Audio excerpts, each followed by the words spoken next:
আজ আমি আপনাদের বেগুনের কালাউজি রেসিপি দেখাবো। দেখুন বেগুনের কালাউজি বানাতে কি কি লাগছে। এই পাঁচফোড়ন ভেজে গুঁড়ো করে নিয়েছি, একটু শুকনো লঙ্কার গুঁড়ো, লবণ, একটু আমচুর পাউডার। আর এই বেগুনগুলিকে আমি কেটে মাঝখান থেকে একটু ফেড়ে নিয়েছি। বেগুনটাকে মাঝখান থেকে ফেড়ে নিয়েছি। এ দেখুন সব প্রত্যেকটা বেগুনকে আমি কেটে মাঝখান থেকে এরকম ফেড়ে নিয়েছি বেগুনটাই যে। আর আলুটাকে এইভাবে লম্বা লম্বা করে কেটে নিয়েছি। এবার আমি আপনাদেরকে দেখাবো কি করে বেগুনে মশলা ভরতে হয়। সবকটা মশলাকে আমি একসঙ্গে মিলিয়ে নিচ্ছি। দেখুন সব কিছু একসঙ্গে মিলিয়ে নিয়েছি। মিলিয়ে নিয়ে এখন আমি বেগুনে ভরে দেখাচ্ছি আপনাদেরকে। এরকম বেগুনটার ভিতরে মশলাটা ভরছি। আপনি চামচ দিয়েও ভরতে পারেন, যার যেভাবে সুবিধা হয়। আমি বেগুনটাকে মশলা ভরে নিচ্ছি এইভাবে। দেখুন মশলাটা বেগুনে ভরে নিচ্ছি।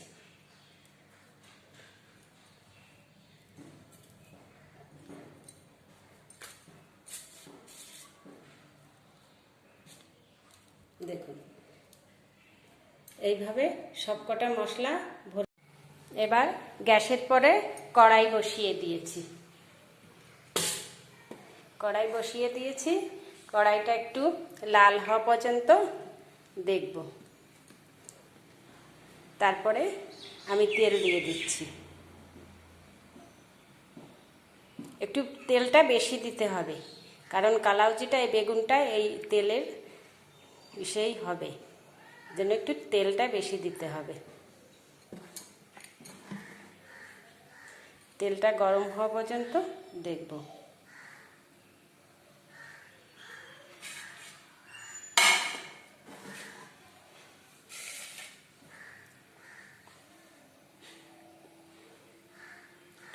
তেলটা গরম হয়ে গেছে।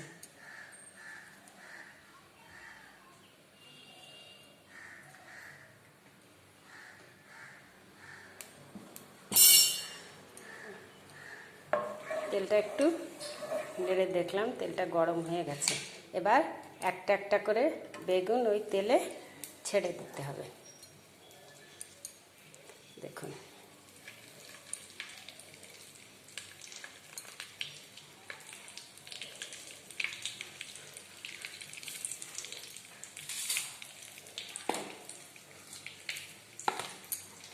আর আমি হলুদ আর লবণ মাখিয়ে আলুটা কিছুক্ষণ রেখে দিয়েছিলাম। এবার এই আলুটাও এই বেগুনের সঙ্গে ছেড়ে দিতে হবে। এতে কোনো জল দেওয়া যাবে না। যদি ওই বেগুন আর আলু দিয়ে জলটা একটু ছিল, হলুদ মাখা জল, ওটাকে আমি এর সঙ্গে দিয়ে দিলাম। দিয়ে একটু নাড়িয়ে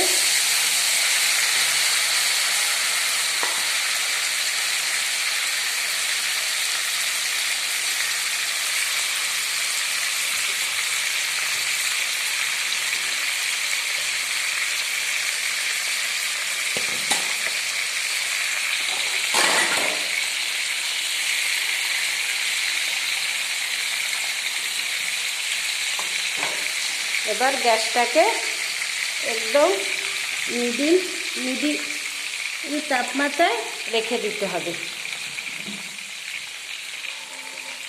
এটাকে ঢেকে 15 মিনিট পর্যন্ত এটাকে পাকাতে দিতে হবে। 15 মিনিট পরে ফিরে এলে দেখুন, এবার দেখুন কি সুন্দর কালার হয়েছে। হ্যাঁ এটাকে দেখুন দেখতে। আর আলুটা একদম নরমই হয়ে গেছে। এই দেখুন আলুটা পুরো নরম হয়ে গেছে। আলুটা নরম হয়ে গেছে। আর বেগুনটা দেখুন, বেগুনটাও একদম হয়ে গেছে। আর গন্ধটাও খুব সুন্দর বেরিয়েছে। এবার এটাকে কড়াই থেকে আমি নামিয়ে নিচ্ছি।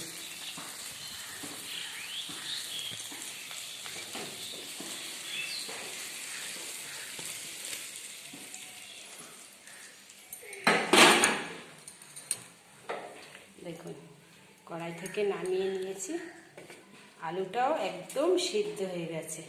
এইভাবে আপনারা বেগুন বানিয়ে খেয়ে দেখবেন, দেখবেন গরম ভাতের সঙ্গে, রুটি হোক ভাত বা রুটি সব কিছুর সঙ্গে খেতে পারেন।